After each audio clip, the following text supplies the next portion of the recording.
Right now, if I took your phone, you could not reliably navigate home from 5 miles away. Most people can't. We've outsourced that task so completely that neuroscientists have a name for what happens when we stop using our spatial memory, the atrophied hippocampus. Your navigational brain isn't just idle, it's actively shrinking, right now, in real time.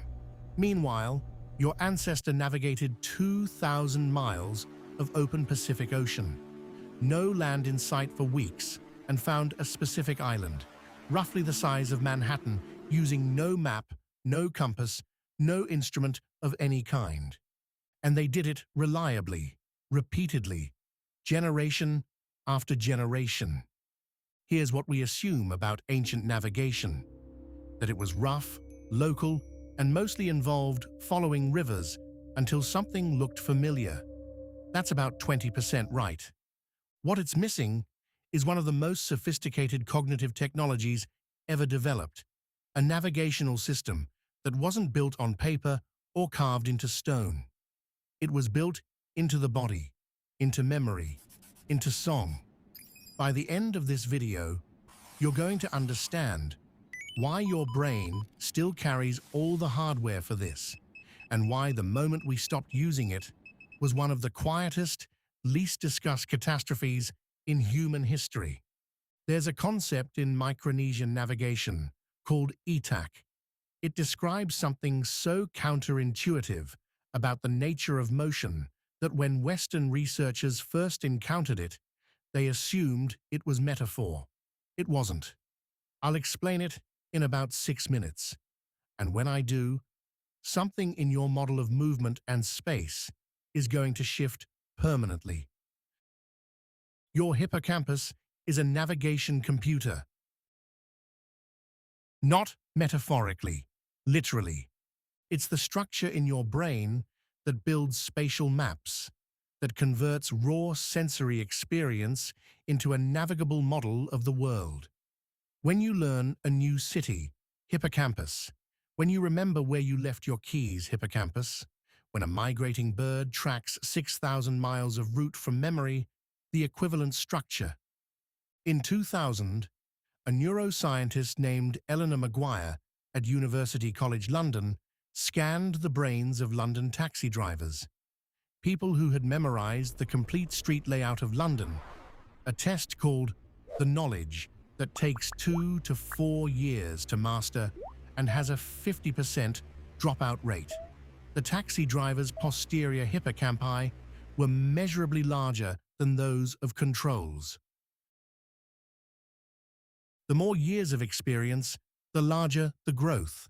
Spatial memory isn't a talent. It's a muscle that responds to use. Now flip that. A 2020 study by Hugo Spears, also at UCL, tracked navigation performance across 38 countries.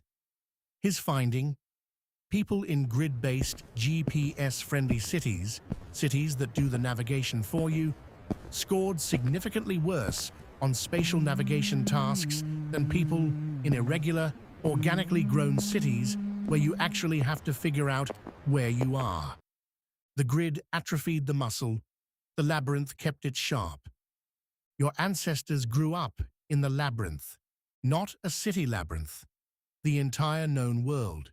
Every ridge, every drainage, every wind direction, every sound the forest made at dusk when the weather was changing. From childhood, that navigation computer ran without external tools. It built a continuous, detailed map of territory covering hundreds of square miles.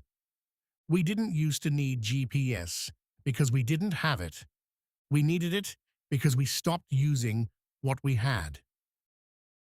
The Polynesian navigators. For a long time, European historians assumed Polynesian settlement of the Pacific was accidental. Canoes blown off course, lucky survivals. People who washed up on islands they didn't intend to find. That assumption held until researchers actually sat down with the navigators. A British researcher named David Lewis spent years sailing alongside the last practicing traditional navigators in Micronesia, documenting their methods in a 1972 book called We, the Navigators. What he found was not wandering, it was not luck, it was a complete navigational science, one that had been dismissed as myth for 2 centuries and turned out to be precisely accurate. The star compass was a memorized circle of 32 rising and setting stars, the same stars every clear night, rising from precise points on the horizon, not just north and south, 32 directions, every one of them named. A navigator knew which stars were rising behind them on the outward journey, which ones they were steering toward, and, when a star climbed too high to use, which star seamlessly replaced it. They read the swell, the deep Pacific swell, generated by distant storm systems thousands of miles away, moves in consistent, long-period patterns beneath the surface chop. A trained navigator, lying flat in the hull of the canoe, would feel the swell direction through their body. When 2 swells intersected, the primary swell and a reflected swell from a distant island, the navigator could detect the island before it was visible, 100 miles before it was visible. They read the birds. Certain species fly in predictable patterns relative to land. The direction of the birds at dusk tells you which way land is, up to 40 miles away, in darkness below the horizon. The most extraordinary navigator of the modern era was a Micronesian man named Mau Piailug. In 1976, he sailed the Hokulea from Hawaii to Tahiti, 2,500 miles of open water, using only traditional methods. No compass, no charts, no GPS. He found Tahiti. His knowledge had been transmitted, intact, through generations of oral instruction.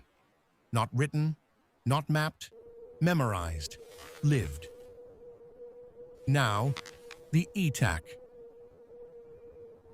When a Micronesian navigator is at sea, they don't think of themselves as moving. In the navigational framework, the canoe is stationary. The islands move past it.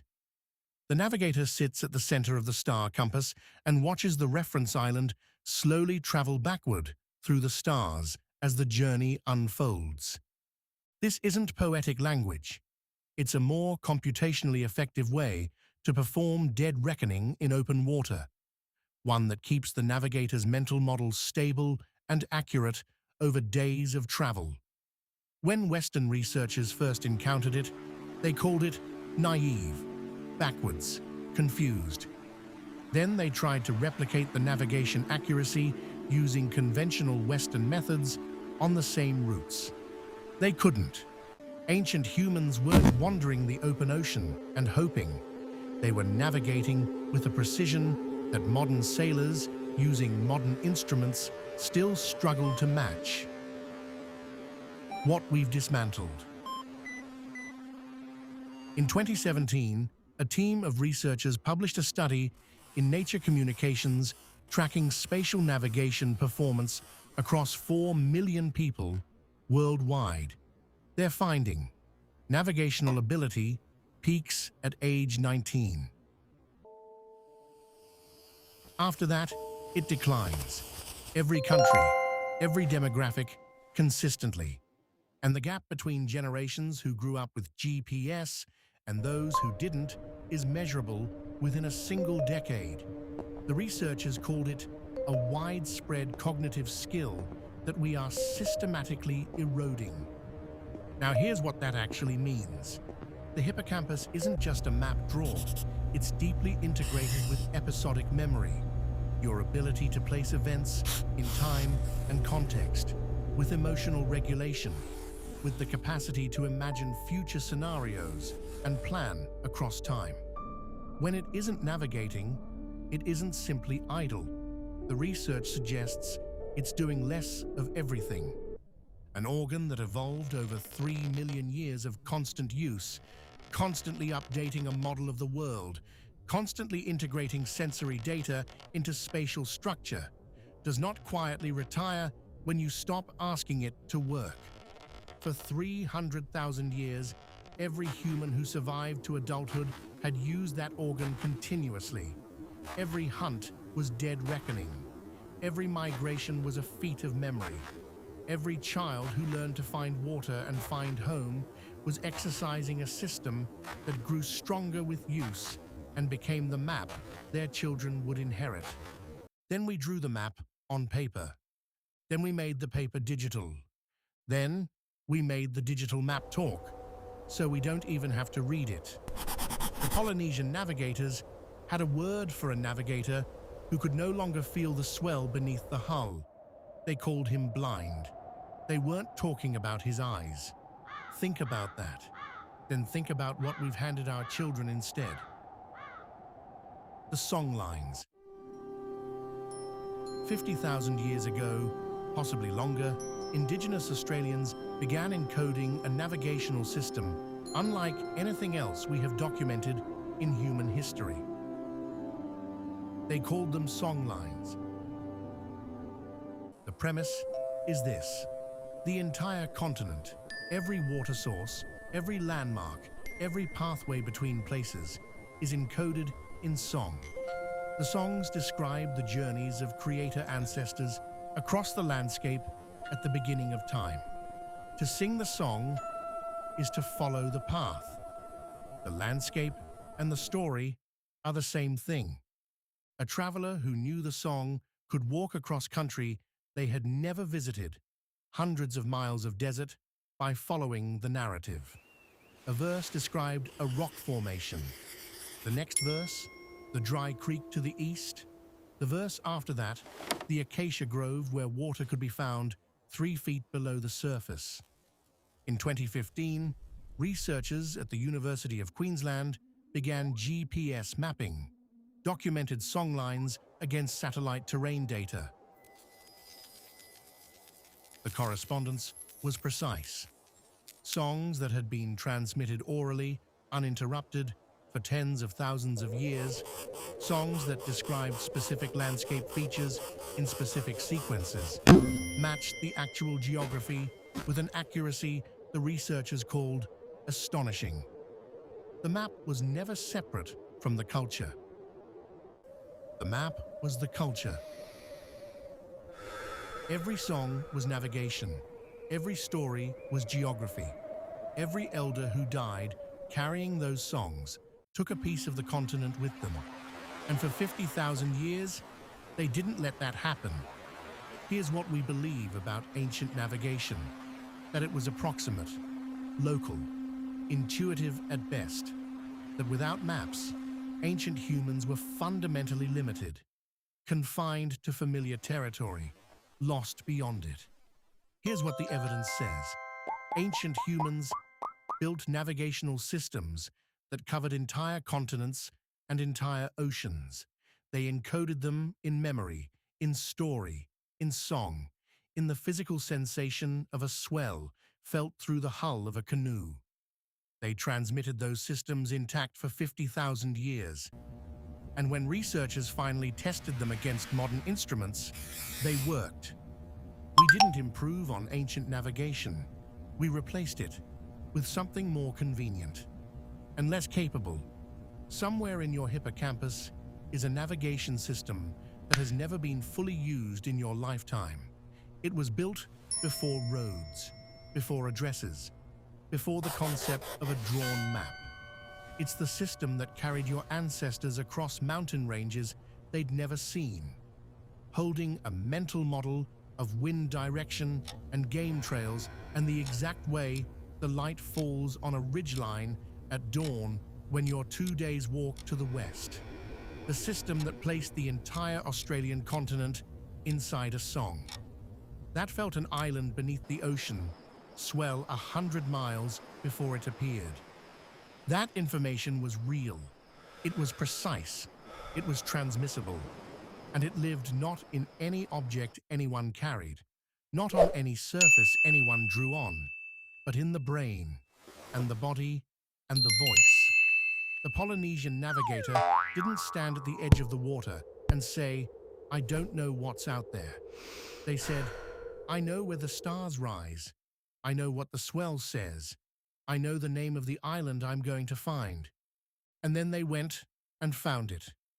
If you want to understand the deeper architecture of how ancient humans stored knowledge in memory before writing existed, how healers, navigators, and shamans became living libraries their communities couldn't afford to lose. The video on how did ancient humans survive sickness covers the knowledge transmission system of the ancient healer in a way that hits completely differently once you've seen this one.